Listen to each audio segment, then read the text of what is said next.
Welcome to What's on Your Bookshelf with your hosts, Denise Russo and Samantha Powell. Hi, everybody. Welcome back to another episode of What's on Your Bookshelf. This is a life and leadership podcast where we are exploring the pages of the books on our shelves, and we're trying to live those out loud by drinking deeply from the pages and the chapters. We're in the middle of exploring a really wonderful best-selling book called Atomic Habits by James Clear. Now we're up to already, Sam, can you believe that we're up to chapter 13, which is part of the third law. So everyone, welcome my friend Sam Powell again. We're about halfway through the book. Sam, how are you doing today? I'm doing good. I'm excited about this chapter. This was one of the ones that I thought was super tangible for me in making it easy and kind of getting into that response phase of habits. So I'm excited to chat about this one. That sounds awesome. So I want to just do a quick recap for everyone in case they've missed previous episodes. If you have missed any other episodes, feel free to go back and listen. But if this is your first time listening to our podcast, it's not required to go backwards in order to move forward, okay? Here's a little recap, though, of what you've missed so far. So we started with the fundamentals of this book, which are really about how the little things that we do in life can actually add up and compound to make a big difference. The first law of 4 total laws for James Clear was about making the things that we do with our habits obvious. That way, we'd be able to see if that habit was a good habit or a not good habit, because the more obvious it is, the more we can notice and recognize how the outcomes we have in our life are built from the habits that we've created for ourselves. The second law that we went through is about making that habit attractive, because the more attractive it is, the better the habit will become more habitual for you. And sometimes you can make bad habits attractive too. So it isn't so much about if the habit is good or bad. It's about, is the habit attractive enough for you to continue with it? And the ultimate goal is for that habit to be a good habit. So this third law is that once we have made it obvious and attractive, it needs to be easy. So if you want good habits, they need to be easy. We're in the middle of that third law. And today we're going to be talking about how to stop procrastinating with a couple of little tips and tidbits and rules that James has given to us. So Sam, as we get started with the chapter, I know that you were sharing with me a little bit about the story that James talks about in the very beginning. Do you want to tell the listeners a little bit about that story? Yeah, it's about Twyla Tharp, who is widely regarded as one of the greatest dancers and choreographers. And she talks about how, every day she begins her life with a ritual. She wakes up at a certain time, she puts on her workout clothes, getting ready to go dance. And then she walks outside and she gets in a taxi. She has a taxi driver take her to a certain gym and she starts her day that way. But she said that the ritual isn't all of the pieces. The ritual is the cab, which is interesting, right? It's the simple act, but doing it the same way each morning habitualizes it. It makes it repeatable and easy to do. It reduces the chance that she would skip it or do it differently. So when we think about setting the tone of this 2-minute rule and stop procrastinating and doing the things, right? We're talking about making it easy. We're talking about that one thing that you latch onto that's super easy, right? Like, yes, there are steps that get you to the cab, and yes, there are steps that come after the cab, but the cab is the center point. The cab, getting in the cab and having that minute is the thing that you're focused on. And so when we think about right where we are in habit formation, this is the response. This is the action that you take, right? You have the cue, you have the craving, and now we're into the response. This is the I'm doing something about it mode. And so it's having those things that you latch onto that are the things that the habit forms around, right? It's what that looks like. And I think that that's just an interesting concept, right? This is one that really made me sit back and think on it for a minute and really think about, what does that look like in my own life? What are the things that, are the cab for me and stuff that I'm doing every single day, right? Like I go and I drink a cup of coffee every day. What's the cab in that, right? Mm-hmm. Is it the walking downstairs? Is it walking up? Is it turning on the coffee machine? Is it, doing whatever? What is the part of that, is the center focal point to me that's like, yep, here's the action, here's the thing. And like, I don't know, like it's just it's an interesting way to think about habit formation. I don't know. What do you think about that? I think that it's easiest when you think about your morning routine. So I suspect and hope at least that everybody listening, when you get up at some point in the morning, you brush your teeth. And you likely brush your teeth with the same hand, with the same motion, probably in the same routine inside your mouth each time. Like if you start on the left and then you go to the right and then to the middle, you likely don't tomorrow do the opposite thing. And so a couple years ago, I had seen this video on the internet of a guy named Admiral William McRaven. He was doing a speech for a college. He's a Navy SEAL. In fact, he's one of the longest tenured active SEALs there's ever been. And in the speech that he was giving to the students, he was talking about how important it is as they were getting ready to go out into their new world after college to think about the things that they do to set up their day so that their day would be successful. And he ended up writing a book about it. And the book is a super short read, so it's another great book to be on your bookshelf. It's about making your bed as the first thing you do in the morning. And side note, he actually has a second book called The Wisdom of the Bullfrog. And without giving any spoilers, I say check it out because it's not actually a bullfrog that you would think it is. It's a term that's used in the industry that he came from. So that's another book that he wrote. But in the premise of the book about making your bed, being that even if you do that one simple thing, you can say at the end of the day, if all chaos broke out for the whole rest of the day, at least you made your bed.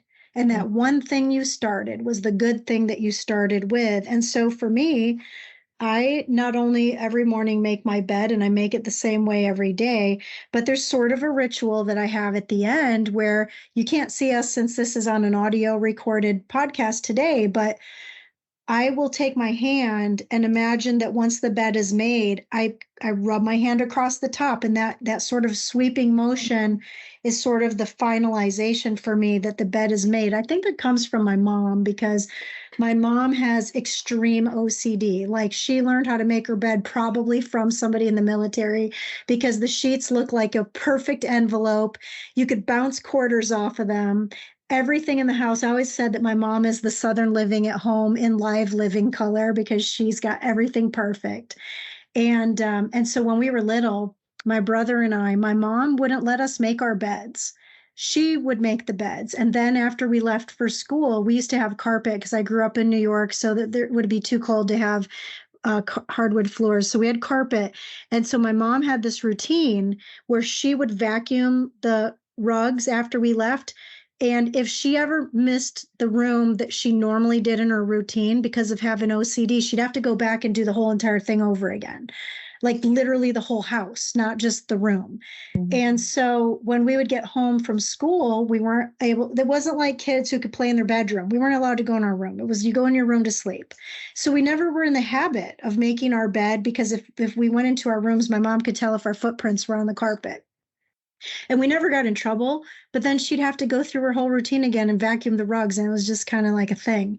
So anyways, for me, it took me a long time as a young adult to get into the habit of doing something as simple as making sure that I didn't just rush and be haphazard about it. And funny thing is that Vincent, my son, he started a habit when he got to college this year. He's in his second year in college. So every morning before 9 a.m., Vincent sends me a photograph of his room made. And so I asked him, Vince, why are you sending me a picture of your bed made? Like, I trust you. I trust you're doing it. And so he just said, Ma, I feel like that simple thing, it only takes me 2 minutes to do it. But by me sending you the picture, it's helping me make the habit to say, this is not only making the bed, his ritual, his cab isn't making the bed. His cab is sending me the picture. The picture. Yeah, right. And it's super easy, right? It's an easy thing to do, but it influences the choices leading up to it, right? And the choices leading after.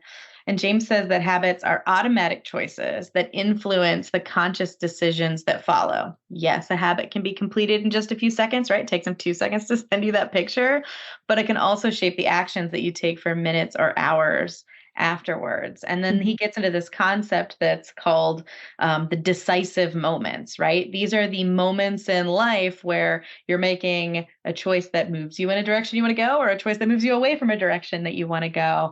And quote unquote, good choice leads to a good choice, leads to a good choice type of thing, right? And really, figuring that out. So I love this starting the day, making the bed, right? Like, is making the bed that important? Probably not, right? Like, who sees your bedroom but yourself, maybe your partner, right? Like a roommate, that kind of a thing. But starting your day that way leads to the next decisive moment, the next decisive moment, the next decisive moment. And it's an easy thing, right? It falls under this, like, it's easy. It's easy to send you the picture. It's easy to have that, for you, for that swiping motion across the board, right? There's something about that that's like, yep, did it, checked it off, feel good about it. Now I move forward, and it can lead you to that next moment that's, going to help you make the choices you want to make. Yeah, it's about good decisions, right? Because, for example, I hate doing laundry. I hate doing laundry. I've been doing laundry for many, many years. I hate it, but I really love the feeling of clean, crisp sheets on the bed. So you might not like doing something like exercising, but the end result is, like you taught us this early on in the episode, Sam, that it's not about liking getting on the treadmill. It's about wanting to be a healthier person. And so for me, I don't like to do laundry, but I like to sleep in a clean bed with nice, crisp sheets. And so James talks about in the book that the habits you follow without thinking often determine the choices you make when you are thinking. And so it's sort of like that habits lead you, but you actually decide where it is that you want to go. So it's like the same thing about a GPS in your car, for example. The GPS isn't driving the car. The GPS is providing the map for you to know how to drive the car.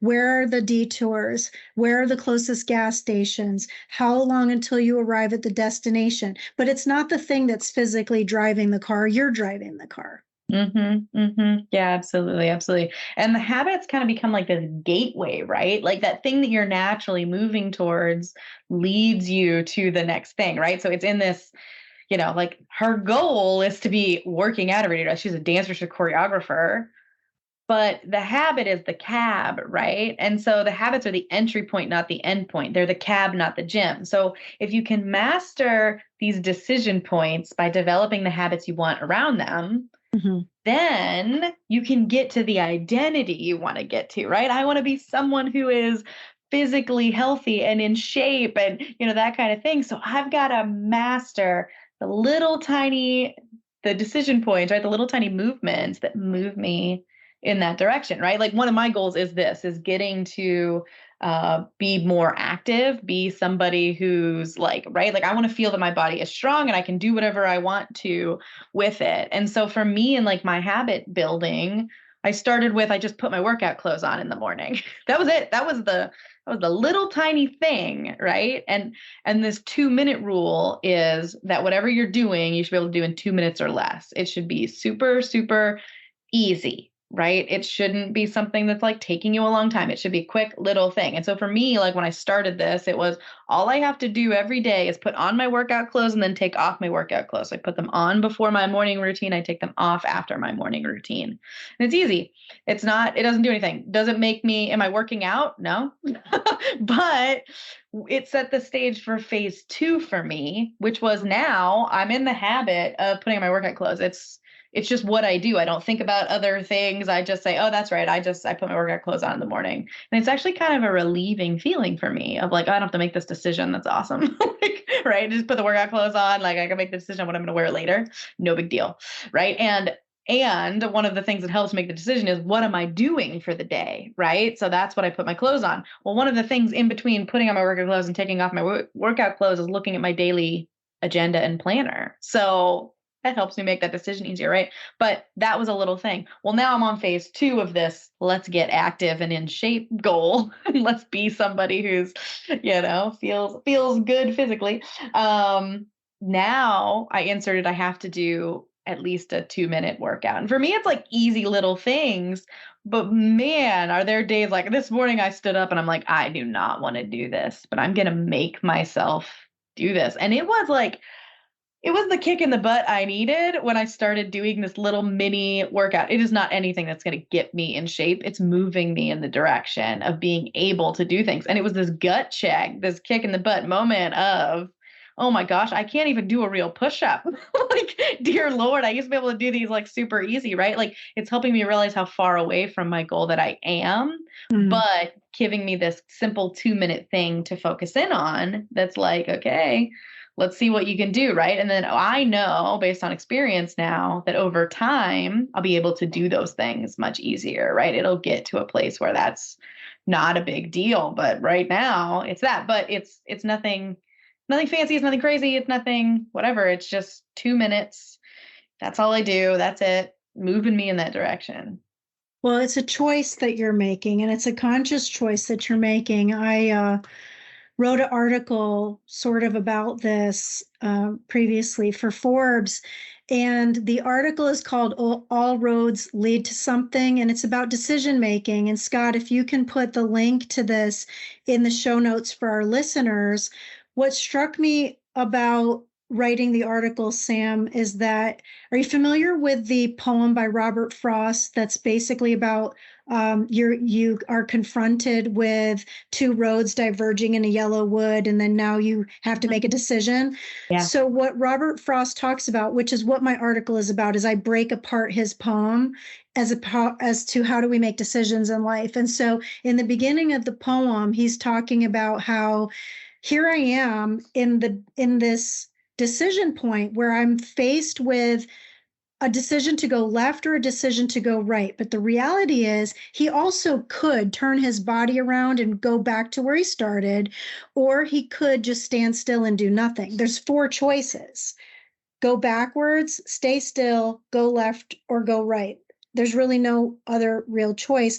But these are decisive moments, and that, as you were talking about in the James Clear book, it's about adding up the compound effect of the choices we make, because a good choice most likely will lead to another good choice. But pretty much guaranteed, if you make a bad choice, it's not going to lead to a good choice unless you consciously choose to stop the bad choice and create a whole new road of a good choice. I was thinking about this the other day. I was super hungry, and we had just come back from doing a really intensive retreat weekend. And so I wasn't in the mood to make anything. And all there was like lots of leftover snacks and lots of unhealthy food. And I remember grabbing something that wasn't going to be the healthiest choice. And I had to make a conscious decision. And the only reason I remember this is because we were in the midst of reading this. And so it was smacking me in the face. Like, here I am holding this bad thing. Yeah. And so I looked at this thing that was in my hand, thinking to myself, I have a choice to eat this or don't eat it. If I eat it, the result of eating it is not going to get me one step closer to being healthy.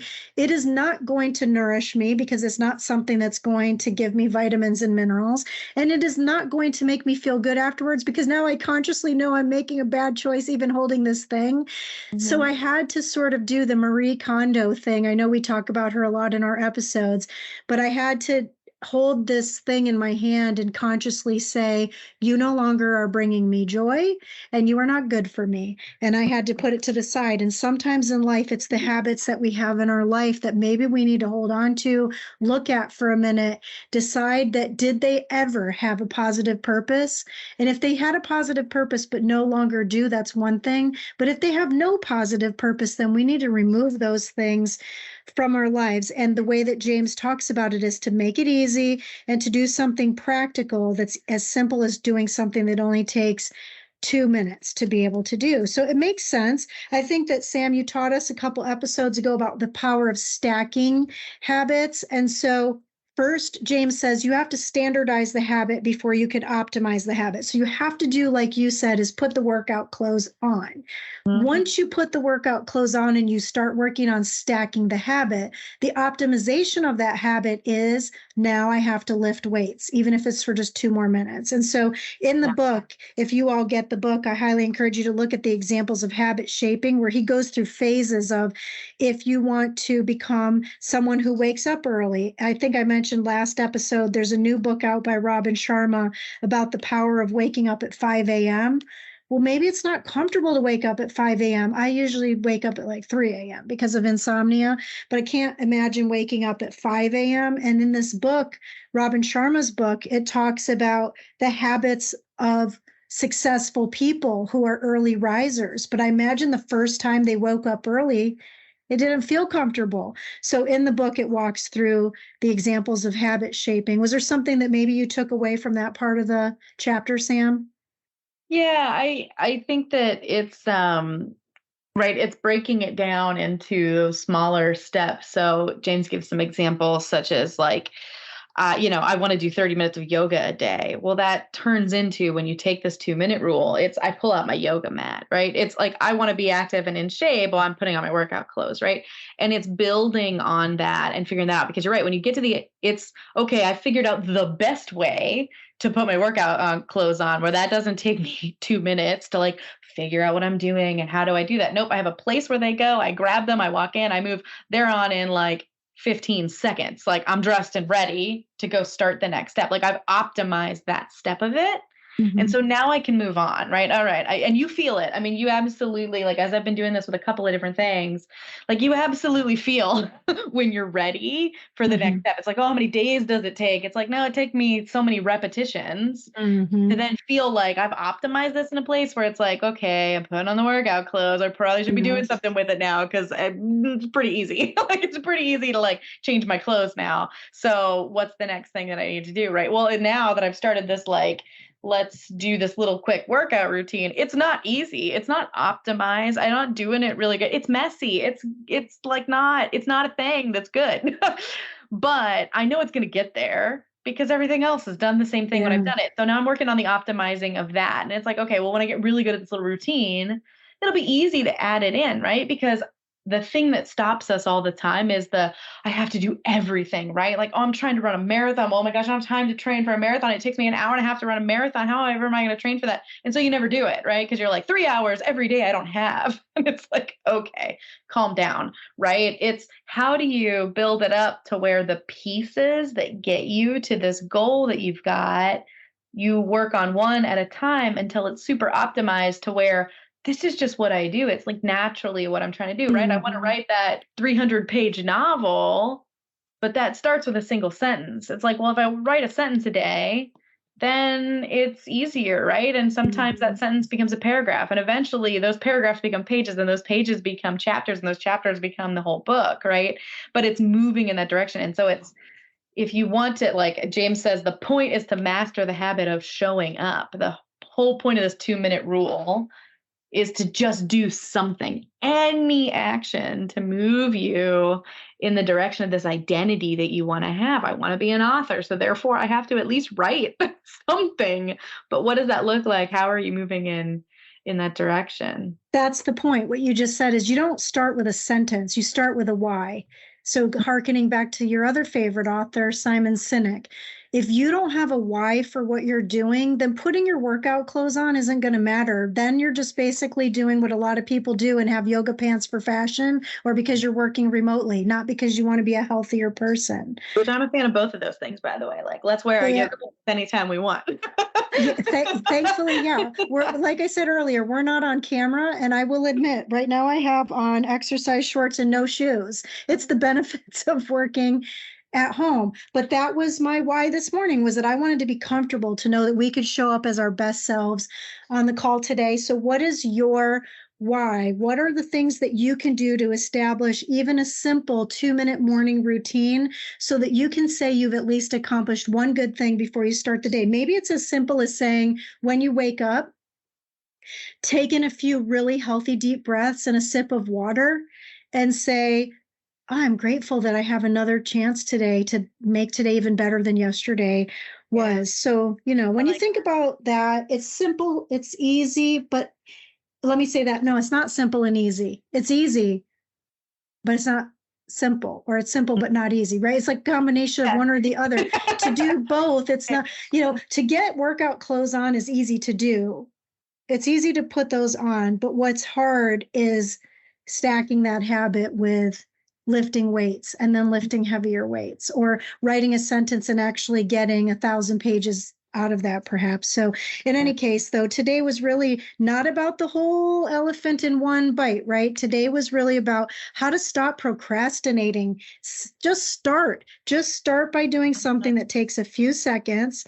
Make some decisions about the things that you're deciding to do. And if you see yourself getting caught in something like browsing social media, for example, maybe something to think about is, as soon as you decide to do an activity or an action in your life, maybe even take a notepad and just write it down. And is that thing you're about to do going to serve you? Is it bringing you closer to your passions, potential, and purpose in life? Or is it a time waster?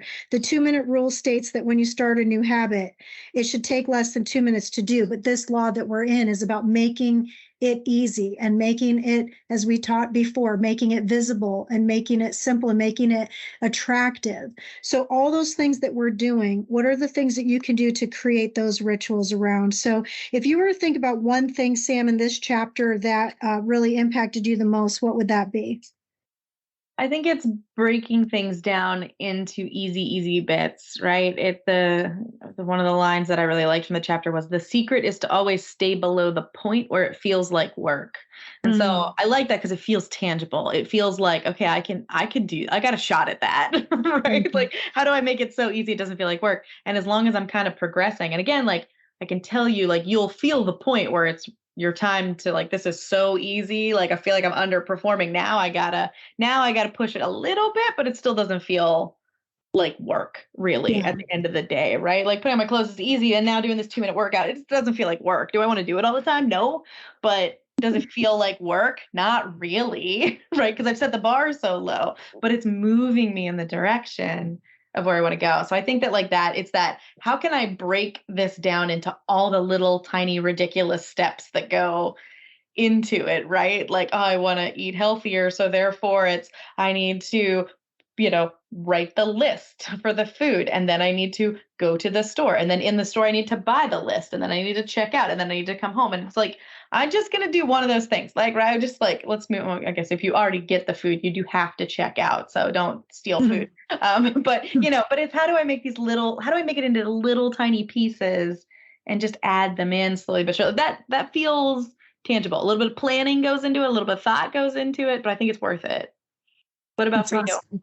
For me, I would say that I want to become very conscious about the road that I'm traveling. So which road did I choose? And that if I'm deciding to take a road that is not going to serve me, that I want to be more conscious before I actually go down that road. And so actually next week, it's all about that. It's about how to make good habits inevitable and bad habits impossible. So I'm really looking forward to next week, because I want to eliminate the things that are in my atmosphere that make it easy to have bad habits, because bad habits are often the things that are the most attractive and the most simple and the most easy to do. So next week is all about making bad habits impossible and good habits inevitable. But for this week, friends, thanks for being with us. If you've gotten value from this, we sure would love to hear from you.